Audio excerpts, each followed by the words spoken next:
Jean Sampé était un noble vieillard.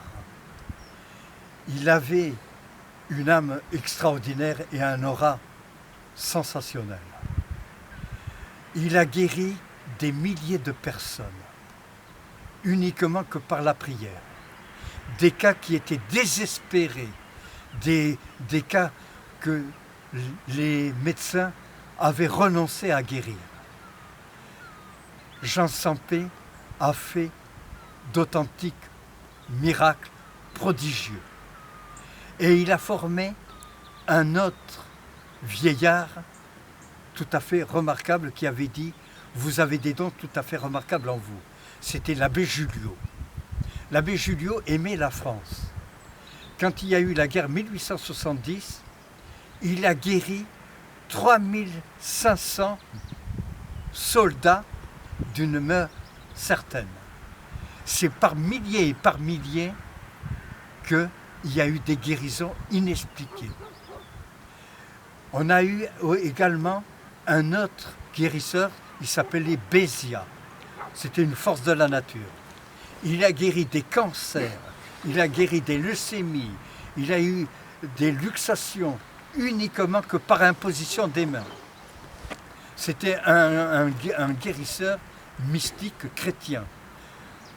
À la seule différence, c'était un laïc. Tandis que l'abbé Julliot et Housset, c'était des ecclésiastiques. Bon. Mais ils guérissaient par la prière, le magnétisme. Là où il recevait dans son cabinet de travail, c'était des gens qui venaient en urgence. Son cabinet ne désemplissait pas. Au point que la préfecture avait, disons, construit des hôtels pour les patients qui venaient le voir. Et il fallait prendre un ticket pour qu'ils vous reçoivent. Et ensuite, des guérisons miraculeuses, des cancers, des leucémies, des diabètes, mais enfin, des patients dont les médecins avaient, disons, jeté l'éponge pour les soigner. Ils étaient incurables. Bon. Ensuite, il y a eu un autre. C'était le bon Père Antoine. Le bon Père Antoine, c'était un homme qui travaillait dans la métallurgie. Et il avait été très malade de sa jeunesse. Et puis il avait fait une sorte de pèlerinage et il avait été guéri. Et c'est de là qu'il a eu une intuition de venir en aide à l'humain, en général. Et c'est de là qu'il a commencé à guérir des gens. Et dans son cabinet, il y avait toujours la photographie du Saint Curé d'Ars, de Sainte Jeanne d'Arc et d'une autre sainte. Il a guéri des milliers et des milliers de personnes. Et il y a eu en France un culte dédié, c'est-à-dire c'était un culte dédié à la religion chrétienne qui a été révélé à son époque par le Père Antoine. Voilà. Mais il a guéri aussi des ecclésiastiques, des gens de toutes conditions, des prêtres qu'il a guéris de dépression nerveuse et des maladies incurables. Voilà.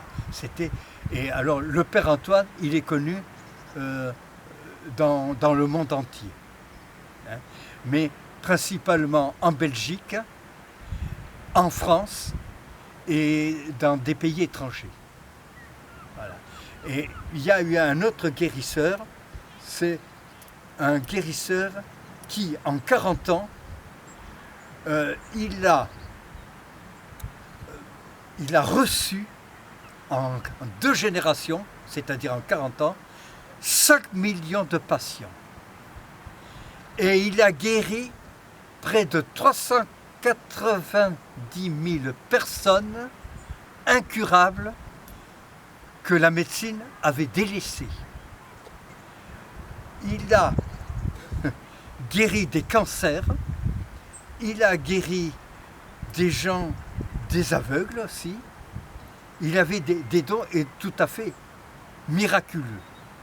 Il a été appelé d'urgence par le pape, le Vatican qui l'avait, disons, appelé en urgence parce que le pape allait très mal.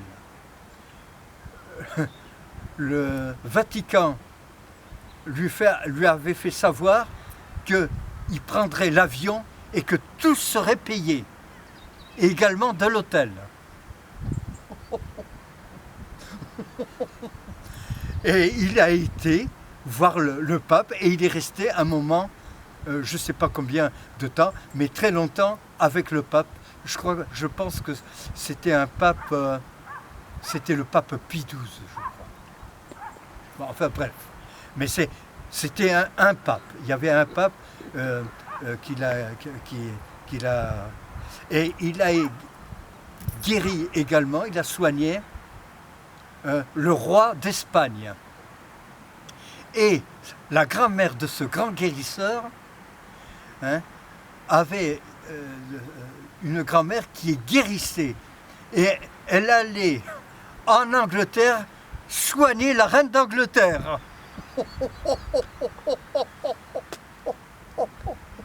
Et la reine d'Angleterre, il y avait une chambre, tout était réglé pour lui et il n'avait pas à payer quoi que ce soit. Tout était payé. Et alors ensuite, il a fait un grand pèlerinage en Grèce, au mont Athos. Il a été reçu par le Dalai Lama au Tibet.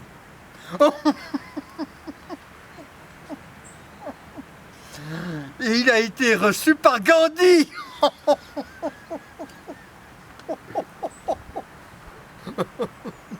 Et son orgueil, c'était Gandhi. Parce Gandhi avait dit, écoutez, vous avez un don extraordinaire, vous êtes supérieur à moi, parce que vous avez un don qui régénère les tissus d'une manière miraculeuse. C'était les paroles de Gandhi. Et il a pris le train pour le Tibet, et c'est là qu'il a vu le Dalai Lama.